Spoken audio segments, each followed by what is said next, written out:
Judah, nor a lawgiver from between his feet until Shiloh come." Unquote.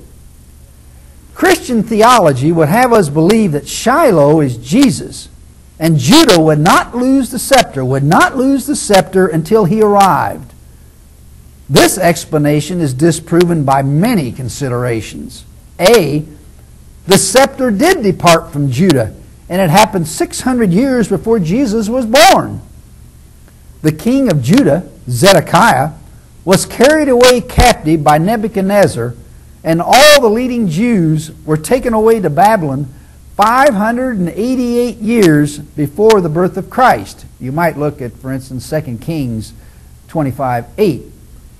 On pages 9 and 10, Siegel says, quote, "The last king from the tribe of Judah, Zedekiah, was taken captive around 586 BCE, before the Common Era. There was a period of some 600 years prior to the birth of Jesus, during which the scepter of leadership had departed from the tribe of Judah. There is nothing in Genesis 49:10 to suggest that it applies to Jesus." Unquote. B, if the scepter continued all during the pre-Jesus period, then it departed nearly 40 years after Jesus' death with the destruction of the Second Temple. That would mean the scepter did not depart from Judah when Jesus, the so-called Shiloh, came. It happened nearly 40 years after his demise. So in essence, the scepter departed either 588 years before Jesus was born or 40 years after he died.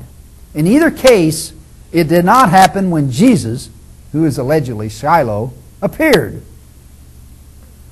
C, Shiloh is not a Messiah or a man. Every time the word Shiloh appears in the Old Testament after Genesis 49:10, it is referring to a place, not a man or a person. D, it is not true that the scepter was wielded by the tribe of Judah at the time Jesus is said to have appeared, since the Jews had submitted to the Romans long before that period. E, the Jews had also been taken into captivity, had also been in captivity to the Assyrians for 70 years prior to Jesus, during which it cannot even be pretended that a vestige of royalty remained in Judah or any other of the tribes. F, scholars can't even agree on the correct translation of this verse.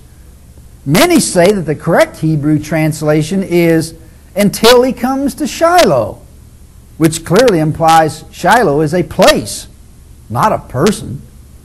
And G, verses 11 and 12 say in regard to the same individual, quote, "He washed his garments in wine, and his clothes in the blood of grapes. His eyes shall be red with wine." Unquote. When did these apply to Jesus? Jesus had eyes red because of drinking wine?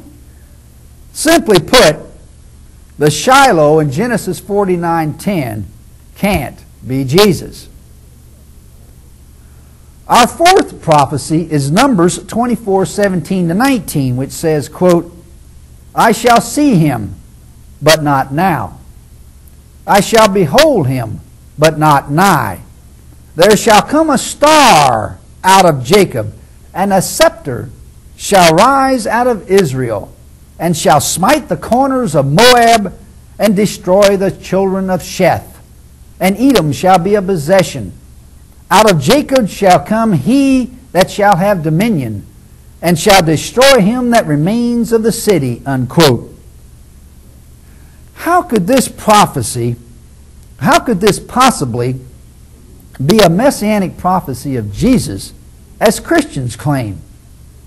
A, Jesus had no scepter except a mock one, nor could he be considered a scepter. B, Jesus did not smite the corners of Moab or destroy the children of Sheth. Would Jesus be a destroyer? C. If this refers to Jesus, why are the Edomites, Moabites, and those of Sheth singled out as people to be conquered by him? D. Jesus never had dominion. And E. When did Jesus destroy him or those who remained in the city? A fifth prophecy that Christians contend is messianic is Deuteronomy 18:15, in which Moses says, quote, "The Lord thy God shall raise up unto thee a prophet from the midst of thee. He will be of thy brethren, like unto me. Unto him you shall hearken."